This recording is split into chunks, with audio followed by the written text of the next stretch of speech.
the WKYT studios in Lexington, this is Kentucky Newsmakers with Bill Bryant.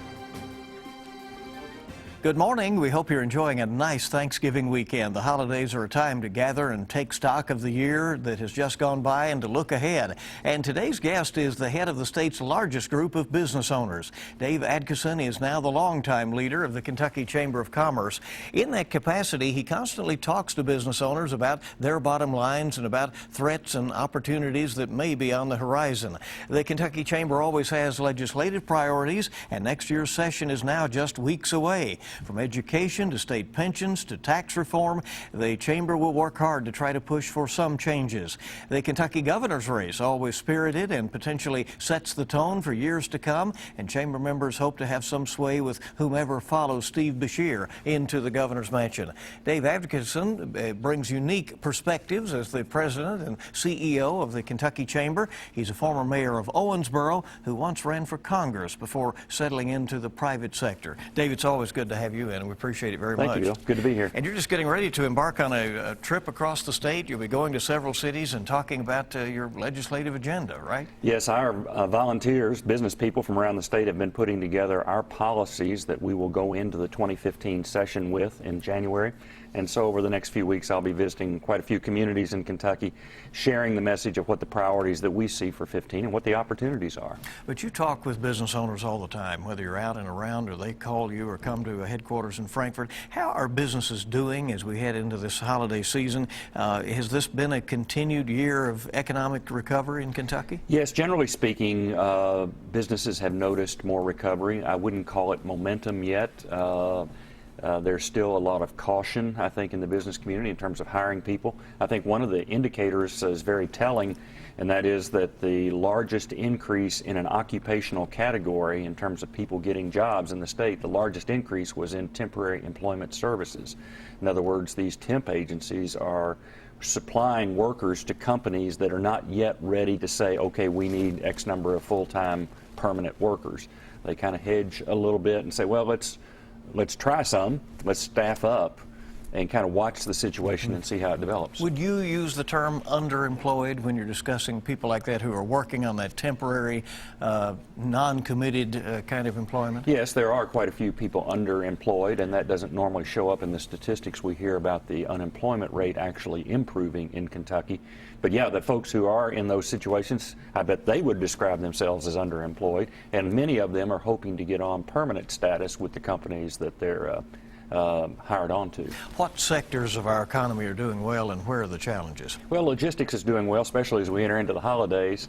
So UPS is adding workers, Amazon, folks like that in the state that have a lot of product that they're moving through warehouses and onto trucks and planes and all. Coal is still, in eastern Kentucky is still suffering. But in western Kentucky, it's holding its own, a different type of coal in western Kentucky. So you have really two coal economies in the state. Generally speaking, things are picking up, but I think as a lot of people are watching Washington to see, will this new political environment up there produce some stability? Even if it doesn't produce earth-shattering new policies, will it produce some stability that the business community can depend on? Well, let's talk a little politics. 26 of 31 of your endorsed candidates won in the November election. U.S. Senator McConnell had a 15-point win that did not translate into coattails in the House races. There was no change heading into this short session of the legislature. Did that surprise you, given the margin of his victory? It did surprise me. Well, I think the margin of victory surprised everyone, including the Senator McConnell's insiders. I think they said that their polls, internal polls, had peaked at 11% back in late October. And of course, he ended up winning by 15 or 16. Yeah, the House of Representatives in Kentucky did not change, and virtually everyone I knew, journalists, myself, a bunch of us predicted that there would be gains by the Republican Party in the House of Representatives. Now that it's controlled by the Democratic Party. With about a 54-46, I think, majority. And it didn't move. Some people predicted that the Republicans would take the House because of the general mood and Senator McConnell's coattails, etc. There was a pickup of 2 seats in the Kentucky Senate, so the Republicans strengthened their majority over there. But the general dynamics in Frankfurt for this legislative session coming up with a Democratic House, Republican Senate, and by the way, we're one of only 8 states in the United States that has that particular arrangement. I think you'll continue to see some standoffs. Some people would say that's a good thing on certain issues. But you'll see a continuing similar dynamic. The governor's race will start to cloud things a little bit. Everybody kind of positioning as to what does this mean for candidate so-and-so or candidate, the other candidates. Yeah. How difficult is it for you to thread the needle as the head of the Chamber of Commerce in Kentucky, that is such a politically competitive state, right, where you have Democrats often winning in these statewide constitutional races, yet the delegation to Washington is almost solidly Republican, and you have to work with everybody to right, to get business agendas in front of them. Right. How do you do that? How do you bring those candidates before you and decide, or do you decide the types of stands they've taken on issues over time? Right. We do monitor them very closely and over time. So we have we keep voting records. We publish voting records of how legislators, representatives, and senators have voted over the years. And we also keep internal tracking. We know who has helped us with our agenda. We know who has stood in the way. And so we make our endorsements that way. We're very nonpartisan. Now, anybody that watches these sorts of things probably knows the business community tends to be slightly right of center. It's business people are pragmatic, but they're generally more conservative than the general public. But we're very nonpartisan, and I think at the end of the day, when we go to a legislator, Democrat or Republican, or a governor, Democrat or Republican, with information and with some pitch that we're making about how to improve Kentucky, we have to do it with integrity, we have to do it with honesty, and with facts and figures. We have to be able to go in and say, here's the data. That's why we feel that we should do X as a state. And we've had some success, like on pension reform, in doing that. How big of a challenge is it for you to be representing both large and small businesses when at times those two things can be at odds? It can be, and the Chamber is a big tent representing thousands of employers in Kentucky, from the big ones like Toyota and Lexmark and UPS and Humana, and then the small hardware store on Main Street too. So yeah, that's a challenge from time to time. And when we survey our members, we find that a lot of times the large ones feel like we're giving too much attention to the small ones and vice versa. So there's a healthy balance there, but generally speaking, business people tend to agree. There's pretty strong consensus around the items that we've identified for our legislative agenda, that those things will move the economy of Kentucky forward. If you had to make a general statement about how state government should relate to business in this Commonwealth, what would it be? Well, I think state policymakers need to be very aware, and part of the responsibility is on us, to make them aware of what the implications are for different policies. Will it help us create jobs in the state, or will it hurt us in our ability to create jobs in the state? We've got to be competitive. We're surrounded by, 7 other states? And so what happens in Kentucky can put us at a distinct disadvantage relative to Ohio, for example. So the people in northern Kentucky would feel that, very, very personally up there, or Hopkinsville to Clarksville. You can go all around this state and find that our borders are very porous, so jobs can move across the boundaries, and do from time to time.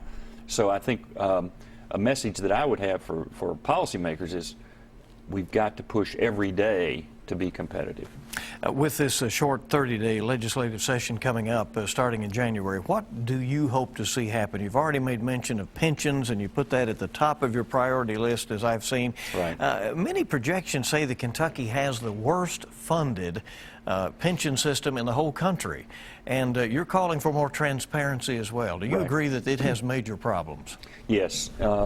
Now, some people say, well, it's just because the legislature hasn't funded it well enough, and that's a big part of it, but there are other issues, too, that we want to take a more serious look at. We've encouraged the Pension Oversight Board in Frankfurt to bring in outside expertise, bring in folks who are experts at pensions to take a look at what we're doing, why we're doing it, are the strategies right, are the fees that are being paid correct, those types of things. So there are 2 basic pension systems in Kentucky, and it gets a little complicated, but the two are the teachers' retirement system and then everybody else, the state workers, local government employees, and all are in another one.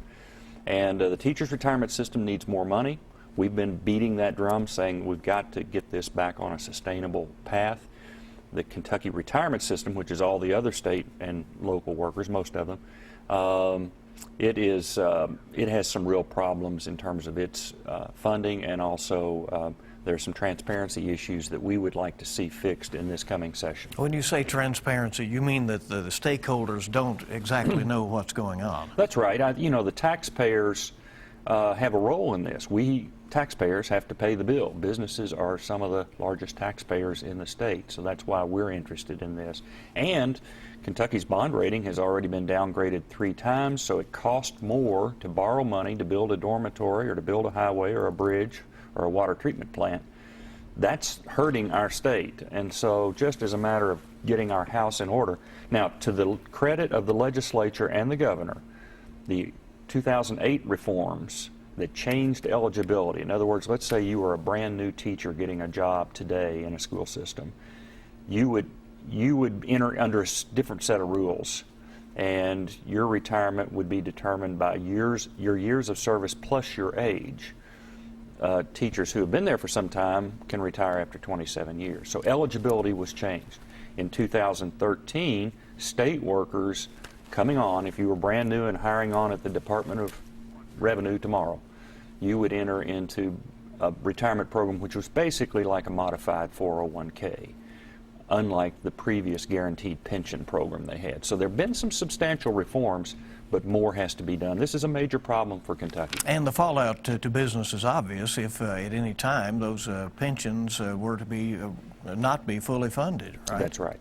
That's right. Yeah, ultimately the taxpayers are holding the bag. And so businesses care about this because it affects not only the taxpayers, but also the general sense of stability in the state. Are companies going to locate in Kentucky if they think that Kentucky's underwater in terms of their own public obligations? Any concern about keeping workers in the workforce longer to qualify for the full funding of pensions, and therefore not having the job openings for the young people in a few years? Yes, when you're considering the liabilities of the state and how much the state, and in some cases we've made $1 worth of promises to current state workers and only put away about 21 cents in one of the funds, only put away 21 cents to fund $1 worth of promises. And so, yeah, how long they stay does have some mathematical implications for the solvency of the system. In some cases, you would, just from a purely financial standpoint, hope that that senior employee does go ahead and retire. You bring on a new employee at a lesser salary. But, as you can imagine, that has some implications because you lose all that expertise and seniority. So there's a lot of give and take in this. Right now, what's unfortunate is that when the governor presents his budget to the legislature, he's basing that to a very large extent upon the actuarial assumptions of the Kentucky retirement system. And so we would like to see some additional actuarial expertise involved to question that and say, really, what are the implications here? Dave Atkinson is with us. He is the president and CEO of the Kentucky Chamber of Commerce. A lot more issues are coming up before the legislature. We'll discuss those, talk more about Kentucky business when we come back on Kentucky Newsmakers. Welcome back into Kentucky Newsmakers on WKYT. We're visiting with Dave Atkinson, who is the Chamber of Commerce president here in the Commonwealth of Kentucky, and we're talking about lots of issues that will be coming up, Dave, before the legislature. You buttonhole a lot of those lawmakers, talk with them, talk with the governor's office, kind of communicate with them what it is that business would like to see in terms of the laws of the land, right? Right, right. And in the 2015 session, of course, we've talked about pensions. Also, we will reintroduce P3 legislation. That stands excuse me, for public-private partnerships. And we need a comprehensive piece of legislation in Kentucky that encourages the private sector to engage and to pay for some of the things that typically have been in the public sector. All right, let's go there a little bit. Now, what exactly are we talking about in that case? I'll use an example of the dormitories being built at the University of Kentucky. Okay. They're building a massive number of new dormitory rooms because, frankly, that campus was getting out of date. And Dr. Capilouto has done a tremendous job of doing that, but he didn't have to go to Frankfurt and beg for a pot of money to do it. He brought in developers who do this sort of thing for other universities, and with private money, and they work out a lease arrangement where they build the dormitory, in some cases even operate the dormitory, and then at some point the university can revisit that contract or take over the contract. There are a lot of different things built in, but there are lots of hundreds of millions of dollars sitting on the sideline in the private community that can be used for wastewater treatment systems, roads, bridges. The Louisville Bridges is being done through P3 legislation, but not because of Kentucky. It's because we partnered with Indiana that already had legislation like this. And so your point being that there are some cases where it has been a one-time permission granted, like the UK situation, but you would like to see the law be that these agreements can be automatically worked out. Right, and broader accountability too, so that a mayor or county judge that might be tempted to hire their brother-in-law to do a particular job for them, that would all be transparent to state government. So it's, I think, a good government move and a good business move. There are certain things that can be done right now under the model procurement code that the state of Kentucky is governed by. But it's not a full embrace of the business community and the resources of the business community. You make a point that you prioritize education and workforce development. What will be your goals for education in the coming session? Well, frankly, one of our goals in education is to keep anything bad from happening with the new academic standards that were adopted in the 2009 legislature.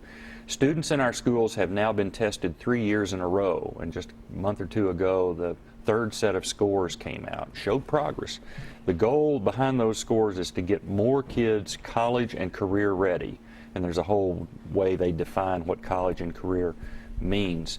But Kentucky was the first state to take on these new standards. They're tougher. Our scores initially were lower, but the business community feels like we've got to move in this direction and we've got to stay the course. So we will fight any attempt to try to water down those standards. And you're also commissioning a workforce study? Yes. And what does that do? Try to match the jobs with the workforce? Yes, Bill, if you had 100 business people in the room, small business, big business, and all that, the common theme with most of them would be workforce issues. There's a huge mismatch between the jobs that are available these days and the candidates trained or poorly trained for those jobs. As a fellow said, there are too many Kentuckians without jobs and too many jobs without Kentuckians. So that mismatch is a real concern to us. We're doing a study of how Kentucky trains the workforce. You've got state agencies, you've got federal funds, you've got KCTCS, the community college system, you've got universities, you've got technical programs in high schools. We're looking at all that to see, is it being done with an optimum amount of impact? Can your members and your organization assist with letting the state government know where the hot jobs of the future are? Yes. Yes, and that's part of it too. On the company side, we have to find ways in which the business community communicates its job needs to the educational institutions and the agencies that train workers, so that we're not training a bunch of folks for jobs that don't even exist. Comprehensive tax reform in Kentucky has been controversial and very elusive for many years. Governor Paul Patton pushed it 20 years ago, close to that, and it has come up. It always comes up as a hot topic. It looks like there's some momentum, and then nothing happens. But you continue to say there are some things that piece by piece the legislature can do to make the tax system more fair. That's right. And there has been some tax reform. Each session there are a couple little tweaks here and there. You remember Governor Ernie Fletcher had a fairly comprehensive set of new tax initiatives that passed when he was first governor. Most recently, the governor appointed his Blue Ribbon Commission headed by then Lieutenant Governor Jerry Abramson. They went all over the state, listened to folks, and came up with like 80 or 90 recommendations, I think. And then the governor kind of boiled that down. He talked to me, talked to groups, talked to legislators. What can you live with? What can you work with? And he came up with a package that was taken from those 80 or 90 recommendations, but he boiled it down to what he thought was really feasible, and he presented that in, I think, March of this year, 14. It did not get any attention much. He didn't expect it to because it was in an election year, etc. Some of those things will continue to roll forward. We're for tax reform. The business community favors tax reform if it makes Kentucky more competitive relative to our competitor states. We're not ideologically opposed to any new revenue. Some folks are saying, yeah, you can do tax reform, but by golly, no new revenue. If there is a way to do that without affecting the competitive position of Kentucky, and matter of fact, Governor Beshear's program, which produced a little new revenue, I think 200 or 300 million new revenue, we were pretty favorably inclined and thought it would have been a good move for the business community. You're saying that some favor it coming from different sources, but not one more red cent for the state. That's right. Kentucky's income tax a barrier? Yes, I think it is, not just Kentucky's, but local. Our cities, and I'm, formerly at City Hall in Owensboro as mayor there, our cities are overly dependent on an occupational tax, which is an income tax. So, for example, in Louisville, you have a 6% state income tax and 2.25, I think, occupational tax. Lexington's 2.75, I believe. So if you're a company in, let's say, Michigan, thinking about moving to Kentucky or Tennessee, occupational tax in Kentucky would be 6% plus 2.25, let's say, in Louisville. Nashville, Tennessee, it's 0 state, 0 local. Now, you pay more at the shopping mall. You pay more in sales taxes. But income tax, I think, is a problem for Kentucky. The Chamber also supports this lift tax, which is a tax that would, first of all, have to be passed by both chambers of the legislature, ratified by the voters, and then that would give localities the option of proposing a tax for a brief period of time for a specific project, and that would have to be supported by the local people. Right. But some say, well, that is a tax, and because the T is the last line of the name of it in lift, there you go. Well, actually, I think the T is for transformation. I believe in lift, but I see your point. Yeah, that's been a vigorous debate. A lot of mayors have endorsed that. We endorsed it after a vigorous debate, but in our camp, it really came down, should cities have local control? Should they be able to decide their own destiny? And our answer would be yes, of course. And so if a municipality or a county wants to do something new, they need a new community center or a water system, whatever they need, and they go to the voters and say, would you be willing to pay a 1 cent extra sales tax? And if the voters say yes, then they could implement that project. And it would sunset. The tax would go away automatically after a certain number of years. And you'd rather see that at the local level than the decision being made. That's right. Always in Frankfort, where the answer is no, because it doesn't exist right now. That's right. Dave Adkison is our guest on Kentucky Newsmakers. Back in just a moment. Welcome back to WKYT's Kentucky Newsmakers. We're visiting with Dave Adkison, who's president and CEO of the Kentucky Chamber of Commerce. And of course, business leaders in the state have an agenda for lawmakers when they arrive in just a few weeks in Frankfort. And so we're talking about that as the holiday period is underway. Dave, another area is technology. Continues to be a very important part of growth and economic growth in our state. And you support some action on telecom legislation. Yes. I gave testimony last week in Frankfort in favor of modernizing our telecommunications system that would allow the companies like AT&T and others to invest in the new mobile technologies. That's where the whole world is going in terms of communicating with each other, sending data. And it's not just a matter of making a phone call and having more towers for better phone service. It's also a matter of hospitals being able to send X-ray images or MRI, the high-resolution images and all.